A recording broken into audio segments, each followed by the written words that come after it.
What's going on, everyone? So Rob Pelinka and the Los Angeles Lakers have their work cut out for them, right? Obviously, approaching the draft, supposed to be hiring JJ Redick. They got to round out the coaching staff. They're gonna have to kind of expedite everything as soon as the finals is over, because you're like days from the NBA draft, assuming that the finals actually is an extended series and it's not like a quick sweep or something like that. But then beyond that, you got to get into free agency. Got to try to pull off some type of trades. And the Lakers are expected to trade their 17th pick. Right? It's the word that keeps coming out. It's something I've talked about heavily, that I just believe that that's going to be the case. I even touched on how the Lakers haven't even worked out anybody with the 17th pick. They've worked guys out, but they're all either expected to be undrafted or late second round pick guys, which the Lakers have the 55th pick. So to me, I just think all signs point to the Lakers are going to do everything they can to kind of upgrade this roster, help more win now, and then also end up trading that 17th pick. Problem is, this draft is looked at and perceived as not a very good, not a very deep draft. This is a draft that's looked at as one of the worst in a long time. And if it is as bad as it's perceived to be, then the question becomes, like, what is the value on that 17th pick? You're also seeing a ton of teams, pretty much everybody outside of like the top, teams like, Atlanta, Spurs, teams like that. Houston might even trade theirs, but a lot of these teams are looking to basically unload their picks. Anybody that has a pick outside of like the top 5 to 10 are all looking to trade their picks. So this offseason, it's very likely going to be a seller's season, which is good for buyers because, that means there's a lot to pick from.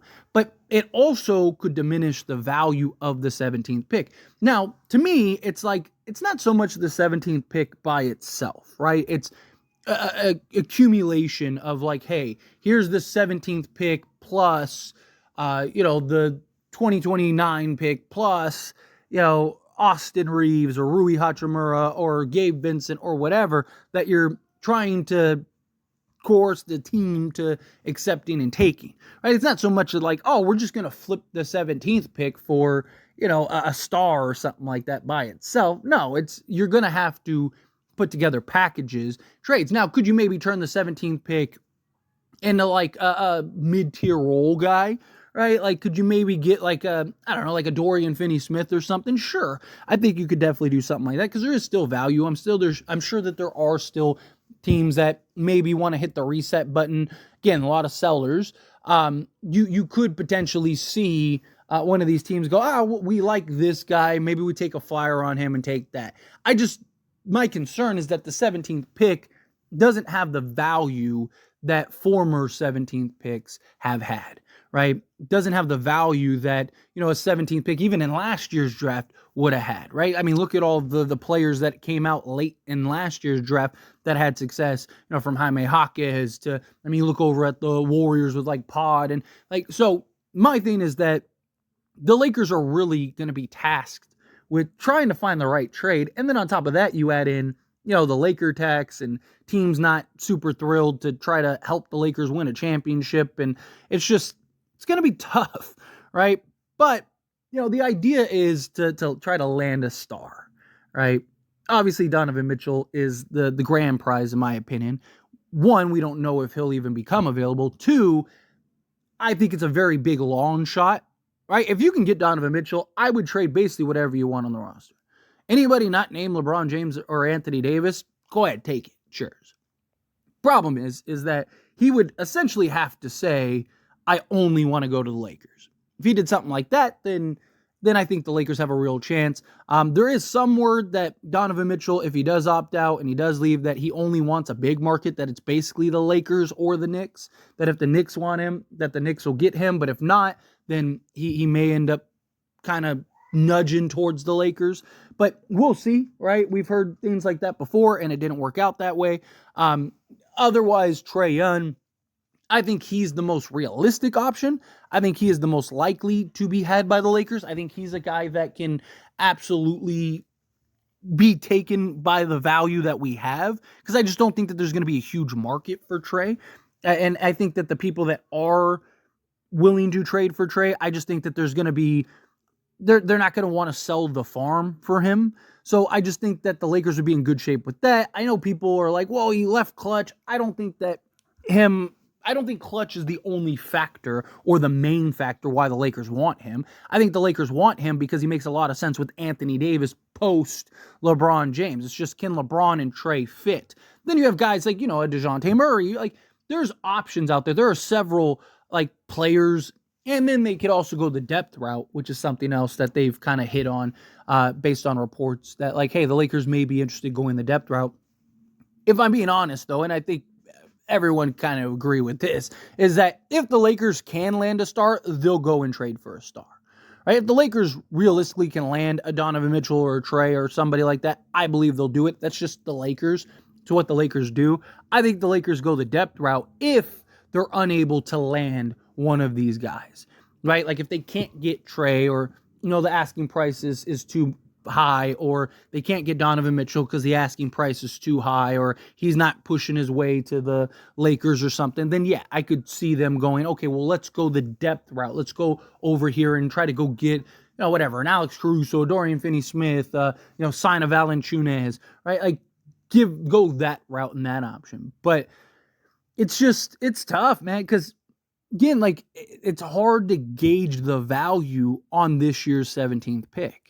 Right? I mean, obviously it depends on, every team would value it differently, right? Like, the 17th pick to one team might as well be a second round pick, but to some teams they might look at it as like, man, we really want like a Zach Edey, and he's available there, so let's go grab him, or there could be a guy that is high that maybe these teams don't like.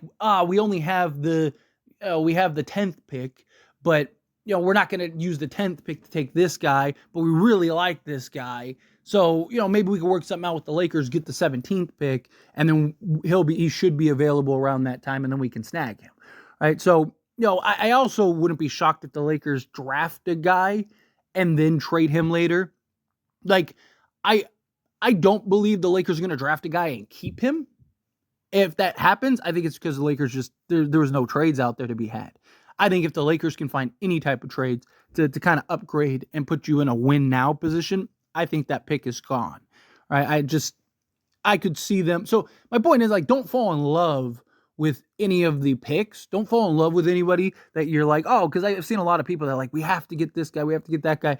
You have to keep in mind, even if the Lakers do draft that guy, he's probably getting traded. He's probably gone. And the Lakers have never really been an organization that develops and builds guys. I mean, they go and they get the big name. They go and get the big star.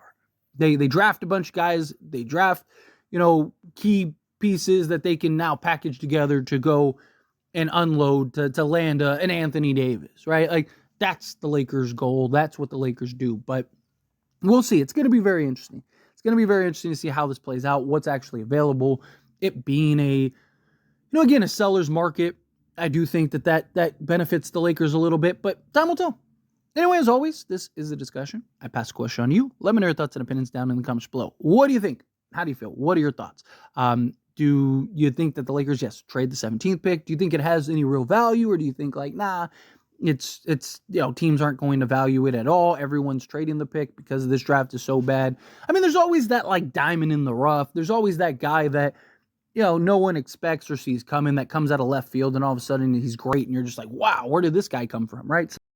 So, that's the job of the organization. But I mean, the lottery period is always just kind of a crapshoot, right? The lottery, or I mean, the draft period, not just the lottery, but the draft period. There's gems found in the second round. There's gems found in the first round, right? There's guys that are more ready-made now, right? And that's kind of what the Lakers seem to be looking for with their 55th pick, like a guy that can come in, kind of help now. You're seeing a lot of those guys be just older, 22 to 24 range. I'm sure that the Lakers will end up picking up a couple two ways. Summer League should be a lot of fun. I'm excited for Summer League and just kind of what that roster looks like and shapes up to be. But it's going to be very interesting to see what do the values look like for these teams. Do they kind of value them as like a traditional first round pick? Because traditional first round picks usually have some pretty significant value.